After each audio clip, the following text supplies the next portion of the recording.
Dear student, आज की class में हम पढ़ने वाले हैं sound spectra and Octave band analysis. तो साउंड स्पेक्ट्रा और स्पेक्ट्रम ये क्या होता है कि जब भी कोई सिंगल सिग्नल जो कि पीरियोडिक है, हम उसे अगर कंपोनेंट ऑफ फ्रीक्वेंसी में ब्रेक कर रहे हैं, उसी को मैं क्या बोल रहा हूं, स्पेक्ट्रम। तो जब भी कोई सिंगल सिग्नल यानी periodic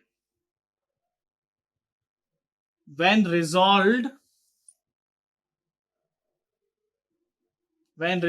in components of frequency, इसको क्या बोल रहा हूं मैं, स्पेक्ट्रम। ठीक है, क्या बोल रहा हूं, स्पेक्ट्रम। कोई सिंगल सिग्नल है जो कि पीरियोडिक है and it can be resolve into the components of frequency, इसको मैं स्पेक्ट्रम बोल रहा हूं। नाउ साउंड स्पेक्ट्रम की अगर मैं बात करूं, तो अब साउंड की जो आपकी सिग्नल्स है, उनको मैं अगर फ्रीक्वेंसी के कंपोनेंट में ब्रेक करूंगा तो उसको मैं क्या बोलूंगा, sound spectrum.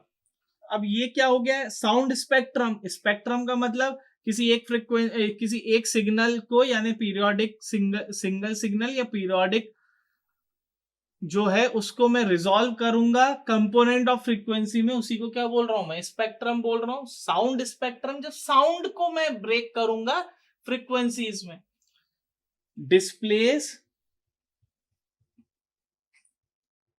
different frequency present in sound, different frequency present in sound, ठीक है, that is sound spectrum। now resolve हो गया, फ्रीक्वेंसी में हम लोगों ने ब्रेक कर लिया। now there is another topic, that is types of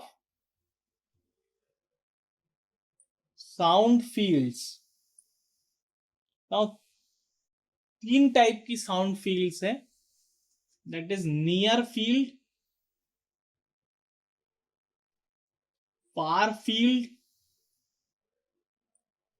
diffused field. ठीक है, अब इनको समझते क्या होता है। जब किसी सोर्स को पॉइंट सोर्स में आप रिप्रेजेंट नहीं कर सकते, जब किसी सोर्स को पॉइंट सोर्स में नहीं, we can not treated as source यानी जहां से साउंड आ रहा है, यानी वो vibrating object that produces sound, वो सोर्स को मैं एज अ पॉइंट ऑब्जेक्ट नहीं ट्रीट कर सकता हूं, पॉइंट। ठीक है, और वहां पर इनवर्स लॉ भी एप्लीकेबल नहीं होता, उसको बोलोगे आप नियर फील्ड। ठीक है, तो वो रीजन हो गया, ये वो रीजन जहां पर मैं इसको पॉइंट सोर्स नहीं ट्रीट कर सकता, can not treated as point source. ठीक है, उस पे क्या कह रहा हूं मैं, नियर फील्ड। और यहां पर inverse square law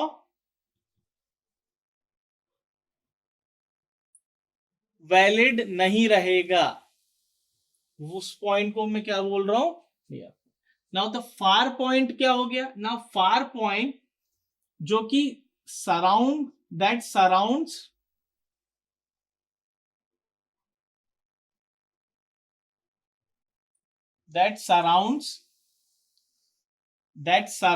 your near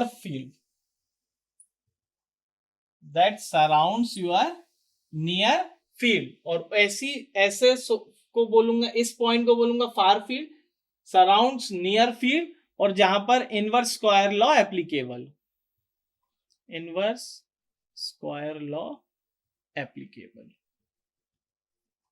ठीक है, इनवर्स स्क्वायर लॉ एप्लीकेबल, उसको मैं बोलूंगा far field. Now diffuse field, अब now diffuse field is just like you can say is formed by multiple reflection,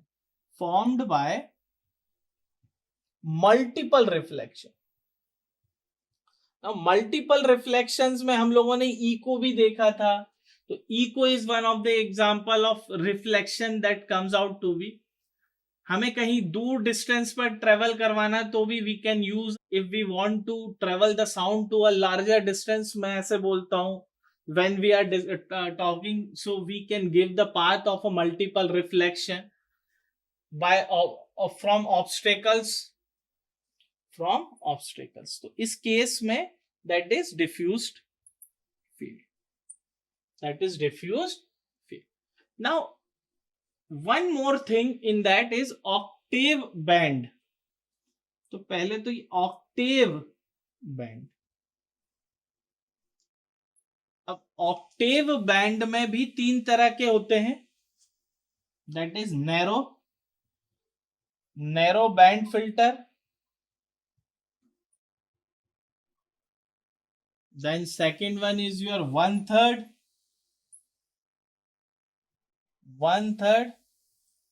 octave filters, and the third one is your 1 octave filter.